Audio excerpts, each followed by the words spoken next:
ఈరోజైతే నేను క్యాలీఫ్లవర్ టమాటా వండుతున్నాను. ఉల్లిపాయలు వేపుకుంటున్నాను. క్యాలీఫ్లవర్ అయితే వేడి నీళ్ళల్లో పోసుకున్నాను. ఎందుకంటే వేడి నీళ్ళలో పోసుకుంటే అందులో ఏమైనా పురుగులు ఏమైనా ఉంటే చాలాసేపు అయిందండి నేను వేడి నీళ్ళు పోసి, అందుకనే నేను చేపట్టగలుగుతున్నాను. ఏమైనా పురుగులు ఉంటే పైకి తేలిపోతాయి. వేడి నీళ్ళలో అయితే కంపల్సరీ వేసుకోవాలి. ఉల్లిపాయలు అయితే ఏగుతూనే ఉన్నాయి. సరే గైస్, నా ఉల్లిపాయలు ఏగుతున్నాయి. నీట్గా వేడి నీళ్ళల్లో కడిగి అయితే పెట్టుకున్నాను. క్యాలీఫ్లవర్ ఉల్లిపాయలు అయితే ఏగినాయి. మనం క్యాలీఫ్లవర్ వేసుకున్నాము.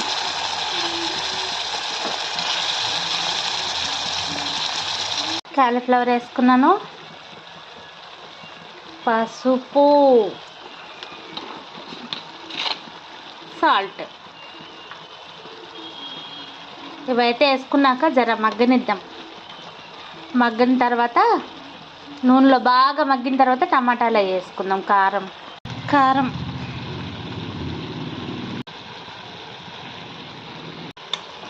బాగా కలుపుకుందాం. కిందకి మీదకి కలుపుకుంటే మనకి మసాలా అనేది బాగా తగులుతుంది. పచ్చి కారం వాసన పోయే వరకు ఇట్లా మగ్గించుకుందాం. లేకపోతే పచ్చి కారం వాసన వస్తే బాగా కూర. నేను బాగా కిందికి మీదకి అన్నానా, ఇప్పుడు కొంచెం మనకి పచ్చి కారం వాసన అనేది పోయింది. ఇప్పుడు టమాటా వేసుకున్నాను.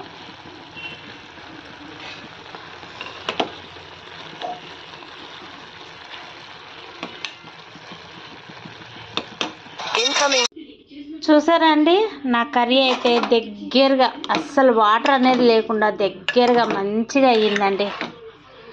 నా వీడియోస్ కనుక మీకు నచ్చినట్లయితే లైక్ చేయండి, సపోర్ట్ చేయండి, సబ్స్క్రైబ్ చేయండి. Thank you for watching, thank you for support.